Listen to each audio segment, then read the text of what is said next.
I've made videos recently talking about characters in Street Fighter 6 whose gameplay design I really like. I've mentioned Sagat in one video, Elena in a couple, quite a few of the recent DLC characters I think are well designed.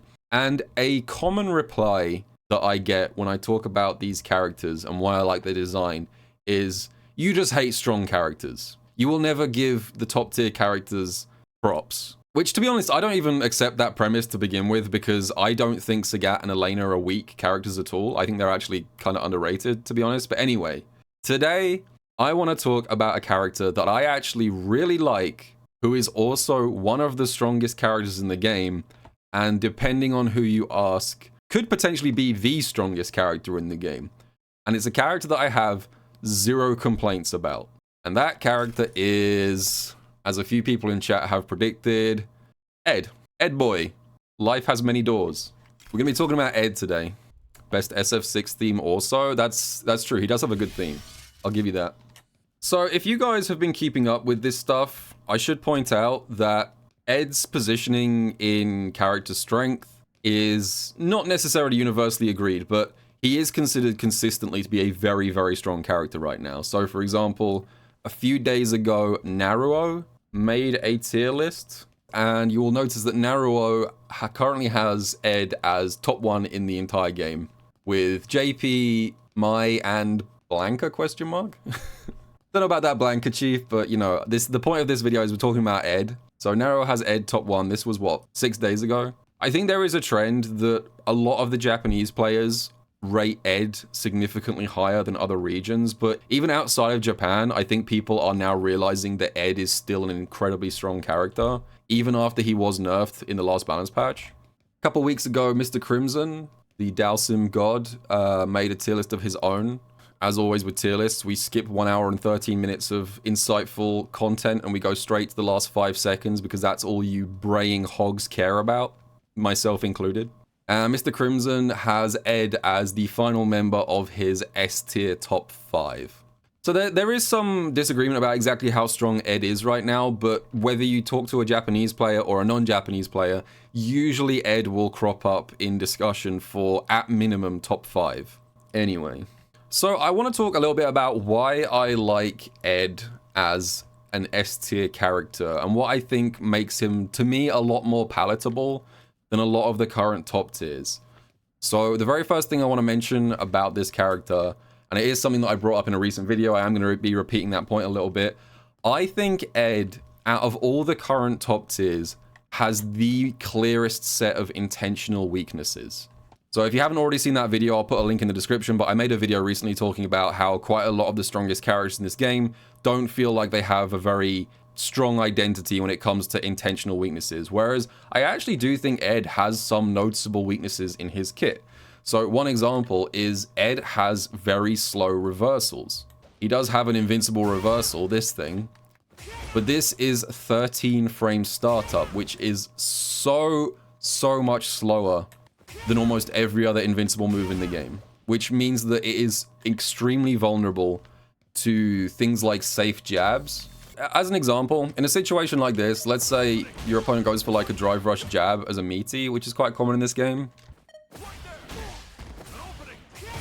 Ed can't wake up EXDP on that. This also extends to his invincible supers as well. It's not just his EXDP, because his level 1, which is also invincible, this is also 13 frame startup. He has a slow level 1 as well. His level 2 is not invincible, so that's not a reversal. His fastest reversal across his entire kit is his level 3, which is still, I believe, 10 frames. Which is not especially fast. 10 frames is not a particularly impressive reversal in this game. There are plenty of characters that can still safe jab against 10 frames. Like that.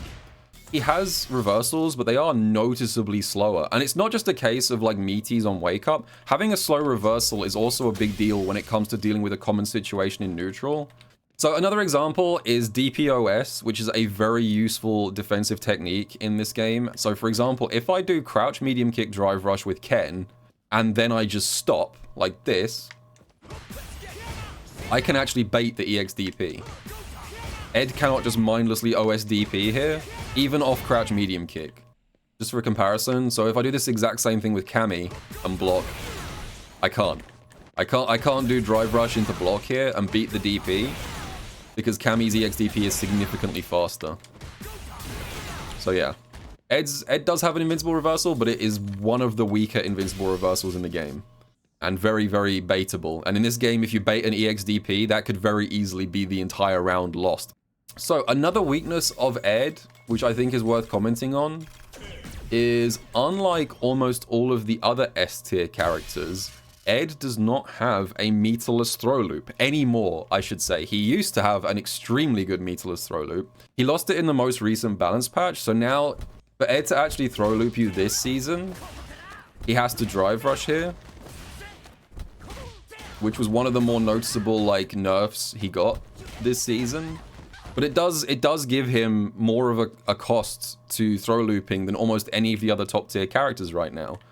Another thing that I think is worth mentioning about Ed when it comes to weaknesses, and you can debate if this is a character weakness or not. You could argue this counts as a player weakness. Ed actually has quite high execution requirements if you want to play him optimally. And when I say optimally, I mean all of that Shin Dream nonsense. So a lot of his high level 2 combos require execution. I mean, this kind of proves my point. The fact that I'm failing this so much kind of shows that relative to the average requirement for execution in this game, Ed's level 2 demands a lot more than the average character.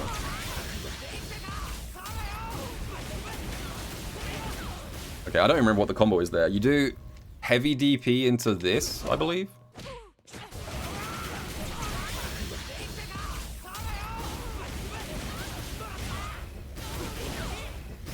Stuff like that.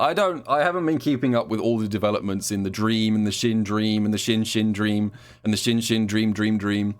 I haven't been keeping up with the thousands of variants on Ed's level 2 combos.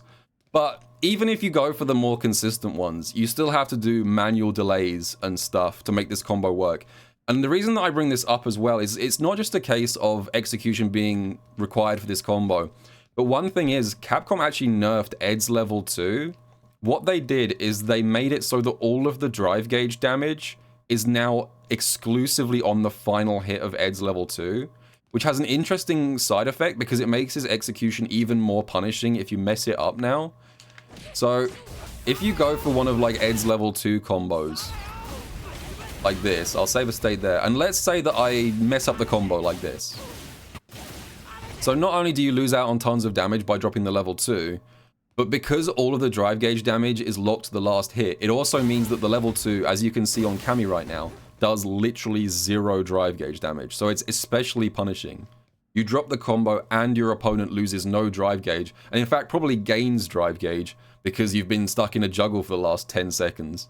So it's kind of a uniquely punishing level 2 to drop and rewards actual execution, which I like. I like that stuff. I've talked about this with my Viper video. I like when going for a hard combo has high risk and high reward, because if you can do Ed's advanced combos consistently, they are some of the best combos in the game in terms of like drive gauge efficiency, drive gauge restoration, and you also get quite a lot of super back. You spend 2 bars on the Dream combo and it refunds you like half a bar, and I like that. I like that design. Other things I like about Ed is that I feel like Ed has a lot of unique tools that give him a very strong and unique identity and feel. So Ed has a DP and Ed has a fireball. I think despite having a DP and a fireball, I would describe him as one of the least Shoto-ish feeling characters in the entire game. So a lot of his unique stuff is that he has some very unusual ranges on his normals. I guess Crouch Light Kick is the first example. I think I've talked about this in previous videos. This normal has been nerfed a bunch, and it's still, in my opinion, probably a top 5 normal in the entire game. It is a 5-frame light that goes astonishingly far. And this gives Ed interrupts on defense and punishes that almost nobody else in the cast gets access to. It gives him really unique responses to situations that very few characters can deal with, which I think helps with his feeling of uniqueness. He also has a wide array of neutral normals, which are all good and he's not centralized around 1 or 2 key normals. So I think lots of characters in this game kind of boil down to find your best normal in neutral and then just buffer that into Drive Rush. So as an example, I made a video a few weeks back talking about how I was trying to learn to play Blanka, and I didn't make a follow-up video, but I guess I'll address that now. I dropped Blanka very quickly after that video, and the reason for that is not because I think Blanka is bad or anything, but I was so bored of buffering this. It's crouch, medium punch, drive rush, cancel. You just buffer this, and then if it makes contact, you do this. And I really don't like characters where the optimal neutral decision a lot of the time is just find the best normal to buffer into DRC. A lot of Shotos, it's also true of crouch medium kick. But the reason that I prefer Ed's design in this regard is not because he doesn't have good DRC bufferable normals, because he definitely does, but he's got lots of them and they all have slightly different use cases. So you've got this, you got stand heavy punch, crouch medium kick, stand medium kick, crouch heavy kick. These are all really good buttons. Crouch medium punch as well, which is sort of like a crouch medium kick. They all have slightly different strengths and weaknesses over each other. That means that no single one of these normals ends up kind of floating to the top and becoming his only buffer. So for example, crouch medium kick, the downside of this one is that it whiffs on crouches. So it has great range, great hitbox, but it whiffs on crouches at max range. Stand medium kick, on the other hand, will hit crouching characters, but this stand medium kick has forced additional recovery on whiff.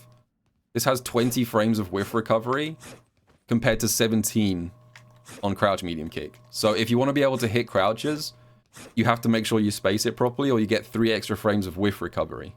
Also crouch heavy kick, I guess, this is another great normal, but this one has slower startup.